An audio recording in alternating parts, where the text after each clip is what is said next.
હું જે રીતે અંદાજ કરું છું એ રીતે આપને ગમ્યું નથી. વિશ્વામિત્ર કહે છે બિલકુલ સાચી વાત, નથી ગમ્યું. મેં તમને 1000 વર્ષના તપનું ફળ સમર્પિત કર્યું અને તમે કેવલ સત્સંગની અડધી ઘડીનો ફળ સમર્પિત કર્યો, મને ન ગમ્યું. વશિષ્ઠ ઋષિ કહે છે તમે છેલ્લે ફાઇનલ કરજો, મેં થોડું આપ્યું છે કે ઘણું આપ્યું છે. આપણે ફેસલો કરાવીએ. કોઈ એવા જ્ઞાની રહેલા હોય, કોઈ એવા સંપૂર્ણ જ્ઞાની રહેલા હોય, આપણી શંકાનું સમાધાન કરી શકે એવી કોઈ વ્યક્તિ રહેલી હોય તો એની પાસે જઈને આપણે આ ફેસલો કરાવીએ કે તપ વધે કે સત્સંગ વધે. વાત આવે છે કે એ બંને ઋષિઓ ફેસલો કરાવવા માટે પહેલા બ્રહ્માજી પાસે ગયા અને બ્રહ્માજીને પ્રશ્ન કર્યો કે બોલો 1000 વર્ષના તપનું ફળ ઊંચું કે એક ઘડીના સત્સંગનું ફળ ઊંચું? તો બ્રહ્માજી જોઈ ગયા, સમજી ગયા કે આ બંને ઋષિઓ છે. જ્યાં સુધી શાંત હોય ત્યાં સુધી શાંત, વિફરે તો એ કોઈના ન થાય. હવે એમના વિખવાટનો હું ફેસલો કરું તો એ બેમાંથી એકને તો અસંતોષ થવાનો છે.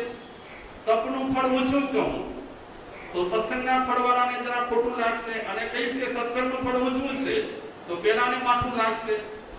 એટલે બ્રહ્માજી કહે છે કે મારી પરિસ્થિતિ હમણાં આ ફેસલો કરવા માટે છે નહીં.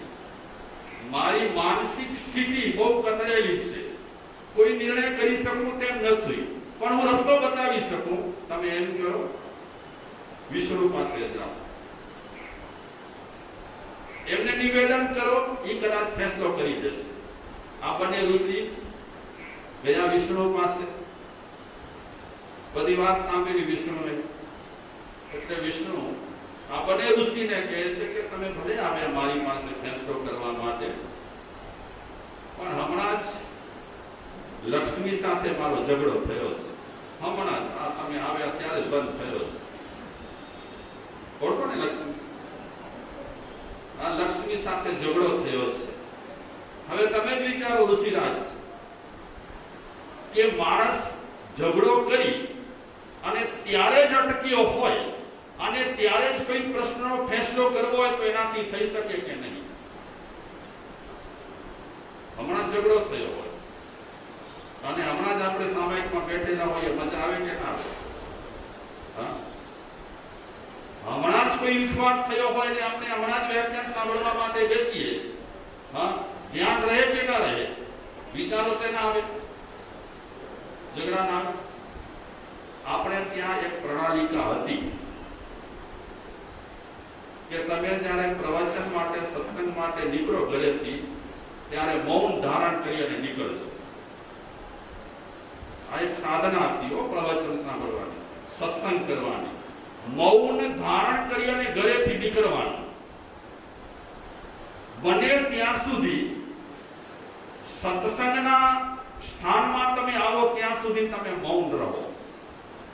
સત્સંગ ચાલુ છે ત્યાં સુધી મૌન રહો. સત્સંગ પતી ગયા પછી તમારે સીધા ઘરે જવું હોય તો પણ મૌન ધારણ કરીને જાઓ. આમાં કારણ છે તમે ઘરેથી નીકળ્યા અને વાતચીત કરતા કઈ વાતો કરતા સત્સંગમાં બેઠા, મનની હાલત કેવી હોય? સત્સંગ કરતું નથી. એમાં ઘણા કારણો છે.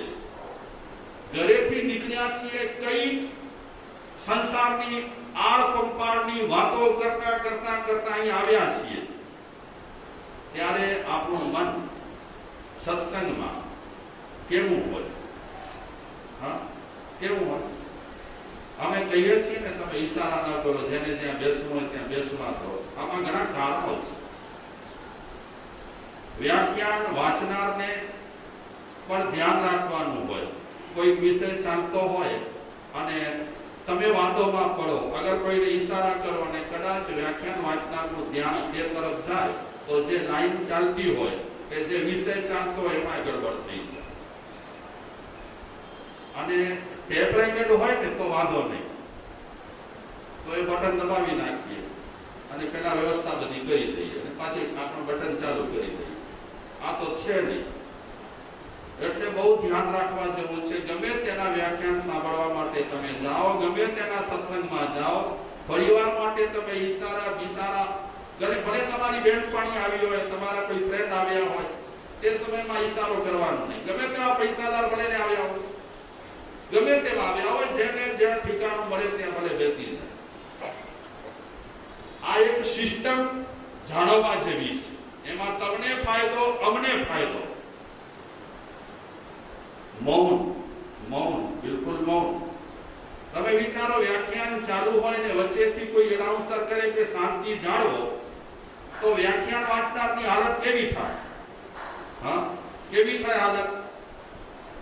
અને તેમાંય પણ પુસ્તકમાંથી જોઈને વાંચીએ તો વાંધો નહીં. હા, જેને જે કરવું હોય તે ભલે કર્યા કરે. એટલે બહુ ધ્યાન રાખવા જેવું છે. હકીકતમાં વ્યાખ્યાન સાંભળી કરી અને તમે બીજી કાંઈ ચર્ચા ન કરો ને તો એ તમારું વ્યાખ્યાન કાંઈક મગજમાં જામે. હવે આ બાજુ તમે વ્યાખ્યાન સાંભળ્યું અને બીજી બાજુ તમે ચર્ચાઓ ચાલુ કરી નાખી ભલતી, ક્યાં જામે વાતો? અને પછી તમે દોષ માનો મારા સાહેબ ગણો કે આટલું સાંભળીએ છીએ છતાં કઈ ફાયદો થતો નથી. મરે આવે કલાક બે કલાક સુધી બોલતા હોઈએ તે છતાં પણ આરોપ કોના પર? કે આજે સાધુ સંતો કેવા વ્યાખ્યાન આપે છે, કઈ મગજમાં અસર જ નથી થતી. પણ બાપા, અસર નથી થતી એમાં સાધુ સંતો કારણભૂત નથી, આપણે કારણભૂત રહેલા છીએ. જે સમયમાં આપણને ડિસિપ્લિન જાળવવાનું હોય તે સમયમાં આપણે ડિસિપ્લિન જાળવતા નથી. વચ્ચેથી અવરજવર કરવાની, વચ્ચેથી બેસવાનું, આ બધી વ્યવસ્થા આપણે પ્રવચનોમાં તોડી નાખી છે. મોટો માણસ આવે કે નાનો માણસ આવે, એને જ્યાં બેસવું હોય ત્યાં ભલે પ્રેમથી બેસે. તમે એક ધ્યાને એક ચિત્તે શું કરો? સાંભળો. તો સત્સંગનું ફળ પેલાય મળતું હતું અને આજે પણ સત્સંગનું ફળ મળે, પણ પરિસ્થિતિ આપણી વિચિત્ર થઈ ગઈ છે. અમે વ્યાખ્યાન આપવા માટે આવતા હોઈએ, માની લો, અને બરાબર વ્યાખ્યાનના સમયે અમારી સાથે કોઈ વાતચીત કરે ને અમને ન ગમે. એનું કારણ છે કે એક અમે લાઈન જોડી હોય, માંડલિક સંભળાવો, વ્યાખ્યાન માટે નીકળી ગયા છે મારા સાહેબ, હવે વ્યાખ્યાનના સ્ટેજ પર બેસવાની તૈયારીમાં છે, ત્યાં વચ્ચે ક્યાં તમે દખલગીરી કરો છો? એમણે પણ કાંઈક લાઈન જોડી છે, કોઈક વિષય રજૂ કરવાના છે, એની કાંઈક લાઈન એમના મગજમાં ગોઠવેલી છે. એ સમયમાં ક્યાં ચર્ચાઓ બચાવો? કોઈક વિષય એમણે પણ ગોઠવેલો તો હોય. સાધુ સંતોને વ્યાખ્યાન માટે મહેનત કરવી પડતી હોય છે. આપણે આમ કઈ વ્યાખ્યાનો આપી શકતા નથી, નહીં તો ગડબડ થઈ જાય. એ વ્યાખ્યાનને તમે સાવ મામૂલી ન સમજો, ગંભીર કામ છે આ વ્યાખ્યાન પણ. અને આ પીઠ પર બેઠા પછી અમે ગોટાળા વાળીએ, ગડબડ કરીએ તે પણ ન ચાલે. મૂળ બધા પર આવી જઈએ. શેની વાત કરતા હતા? આ બધા આપણે આગળ નીકળી ગયા.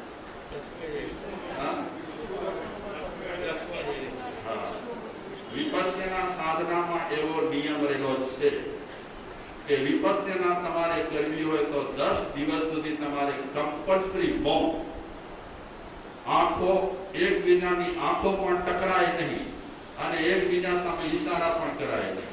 આ બધા કારણો છે.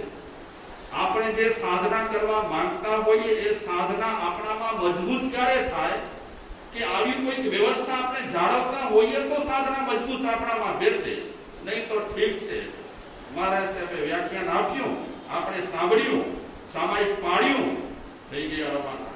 ઘણા લોકો છે ને બરાબર વ્યાખ્યાનના ટાઈમે સામાયિક પાડે, કારણ કે 48 મિનિટ થઈ ગઈ હોય, પછી આગળ વધાય જ નહીં. જડતાઓ તો આપણામાં અપરંપાર છે, અપરંપાર જડતાઓ રહેલી છે. અરે સામાયિક તમે બાંધી લીધું છે, વ્યાખ્યાન ચાલુ છે, તમે બેસવાના છો તો વચ્ચેથી શું કામ સામાયિક પાડો છો? શું કામ સામાયિક પાડો છો? શું બોલો છો? પછી કરતી વખતે, પ્રતિજ્ઞા લેતી વખતે શું બોલાય છે? મનોભાઈ સામાયિકમાં શું બોલતા? ઉપરાંત બે ઘડી ઉપરાંત ન પાડવું ત્યાં સુધી. તો વચ્ચે તમે સુરનામાં પગ બહુ ઊંચા કરીને ગૌસ કરવાનું ચાલુ કરી દીધું છે. તમે બેસવાના છો, જવાનું નથી ને. તમે આ બધા ગડબડ ગોટાળા કરો છો અને બીજા લોકોના ધ્યાન એ તરફ ખેંચા. ઘણા લોકોની ટેવ હોય દર્શન કરવા માટે વચ્ચો વચ્ચ આવે, વચ્ચો વચ્ચ બરાબર એ બધા જોઈ શકે કે હા ફલાણા ભાઈ આવી ગયા છે. આ વ્યવસ્થા જાળવવા જેવી છે, ઘણી સારી છે. આપણે તો અત્યારે સત્સંગની વાત કરીએ છીએ કે જડતા આપણી ઘટી કે વધી, એની વાત કરતા પહેલા આપણે વશિષ્ઠ અને વિશ્વામિત્રનો ફેસલો કરી નાખ્યો. આ લક્ષ્મીજી સાથે ઝઘડો કર્યો છે એટલે વિષ્ણુએ ના પાડી કે આમાં મારું મન હમણાં કામ નહીં કરે, મારો મન એવો થઈ ગયો તો શું કહેવાય,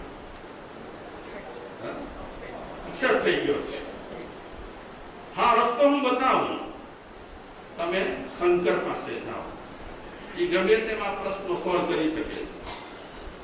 એ ગયા મને ઋષિ ત્યાં સાંભળ્યો એમનો પ્રશ્ન કે તપનું ફળ વધારે કે સત્સંગનું ફળ વધારે. શંકર બને ઋષિઓને કહે છે કે તમે ભલે આવ્યા, હું ફેસલો કરી શકું તેમ પણ છું અને ફેસલો કરવો જ જોઈએ, પણ ભાંગ ગણી મેં પી લીધી છે. અત્યારે આ ડાબડી ઠેકાણે નથી, હું ક્યાંક વિચરું છું. અત્યારે ખાલી અહીંયા બેઠો છું, મન હમણાં મારું ક્યાં ને ક્યાં છે. મહેરબાની કરી ક્યાં ગડબડ ગોટાળો થઈ જશે ફેસલામાં, એના કરતા હું તમને રસ્તો બતાવું. બ્રહ્માને છોડો, વિષ્ણુને છોડો, મને પણ છોડો અને જાઓ તમે શેષ નાગ પાસે અને આ પ્રશ્ન તમે ત્યાં રજૂ કરો. અને મને ખાતરી છે કે શેષ નાગ તમારા પ્રશ્નનો જવાબ આપશે. આ બંને ઋષિઓ ગયા શેષનાગ પાસે. આપણને બીજી કોઈ ચર્ચા નથી કરવાની, આપણે સત્સંગ વિશે અને તપ વિશે જાણવું છે. શેષનાગ ફાંસલો કરે કે ના કરે એ આપણને કઈ લેવા દેવા નથી. આપણને આપણા શાસ્ત્રથી આ દ્રષ્ટાંતને માપવા નથી મતલબ, પણ મહિમા શેનો બતાવે છે તે આપણને જાણવું છે. શેષનાગ દોડી રહ્યા છે અને આ બંને ઋષિએ રજૂઆત કરી કે 1000 વર્ષના તપનું ફળ વધે કે અડધી ઘડી સત્સંગનું ફળ વધે. શેષનાગ કહે છે કે બરાબર પ્રશ્ન છે, સરસ છે. હવે તમે એક કામ કરો, ભલે આવે અહીંયા. વિશ્વામિત્ર ઋષિને કહે છે કે થોડીવાર માટે મારા માથા પર જે પૃથ્વી છે એ મારે ઉતારવી પડશે, કારણ કે વજન માથા પર હોય તો સરખો ફેસલો ન થાય. ટેન્શનમાં આપણે હોઈએ તો ફેસલો સરખો ન કરીએ.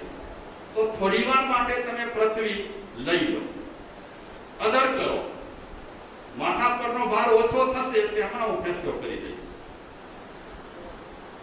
શેષનાગ રસ્તો બતાવે છે વિશ્વામિત્ર ઋષિને કે તમે સંકલ્પ કરો કે 1000 વર્ષના તપનું ફળ હોય તો શેષનાગના માથા પર જે પૃથ્વી રહી છે એ પૃથ્વી માતા તું અધર થઈ જાય, હમણાં ફેસલો. તો વિશ્વામિત્રને તો અભિમાન હતું, મારા તપનું ફળ જ આ સત્સંગથી વધારે છે. તરત જ હાથ જોડીને ફેસલા પહેલા સંકલ્પ કર્યો કે 1000 વર્ષના તપનું ફળ હોય તો એ પૃથ્વી માતા તમે શેષનાગના માથા પરથી અધર થઈ જજો. પૃથ્વી જરાય ચસકી નહીં, જરાય ન ચસકી. પછી શેષનાગ વશિષ્ઠ ઋષિને કહે છે કે હવે તમે સંકલ્પ કરો. વશિષ્ઠ ઋષિને વિશ્વાસ હતો, ફક્ત પાઘડીનો સત્સંગ એટલો જોરદાર છે, અરે 5 મિનિટનો સત્સંગ પણ એટલો જોરદાર રહ્યો છે, આ તો અડધી ઘડી સત્સંગનું ફળ મેં આપ્યું છે. એટલે વશિષ્ઠ ઋષિ હાથ જોડ્યા, પ્રાર્થના કરી કે હે પૃથ્વી માતા, અડધી ઘડી સત્સંગનું ફળ હોય તો હે પૃથ્વી માતા તમે શેષનાગના માથા પરથી અધર થઈ જાઓ. અને પૃથ્વી માતા શેષનાગના માથા પરથી અધર થઈ ગઈ. બોલવાની કઈ જરૂર જ ન પડી. પૃથ્વી જ્યારે અધર થઈ ગઈ ત્યારે વિશ્વામિત્ર સમજી ગયા કે 1000 વર્ષના તપના ફળ કરતા પણ અડધી ઘડીનું સત્સંગનું ફળ જોરદાર છે. આપણા શાસ્ત્રોમાં પણ એવું બતાવ્યું છે. તમારો ઉપવાસ છે બરાબર છે, પણ ઉપવાસની સાથે સાથે તપની સાથે સાથે તમે જો સત્સંગ નથી કરતા તો એ તપ તમારો અધૂરો છે. તમે જપ કરો છો સાથે સત્સંગ નથી કરતા તો એ જપ તમારા અધૂરા છે. અને કેટલાક જૈન શાસ્ત્રોના ચિંતકો એમ કહે છે કે એક તરફ વ્યાખ્યાન ચાલુ છે અને એક તરફ જાપ ચાલુ છે, તો બેમાંથી તમે પ્રાયોરિટી કોને આપશો, જાપને કે વ્યાખ્યાનને? તો જૈન શાસ્ત્રોના ચિંતક એમ કહે છે કે વ્યાખ્યાનને તમે પ્રાયોરિટી આપો, જાપને પ્રાયોરિટી ના આપો. એમ કીધું. શા માટે આમ કીધું? કે સત્સંગનો કાંઈક વજન વધારે છે, સત્સંગની તાકાત કાંઈક વધારે છે. તો ભર્તૃહરિના શ્લોક પર હું વાત કરું છું. અહીંયા તો ફેંસલો થઈ ગયો, સમજી ગયા ને?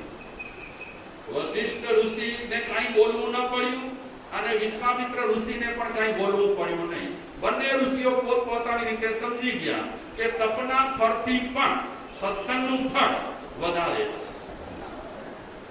પણ એ સત્સંગ આખો અલગ છે અને અત્યારે આપણે જે સત્સંગ કરીએ છીએ અલગ છે.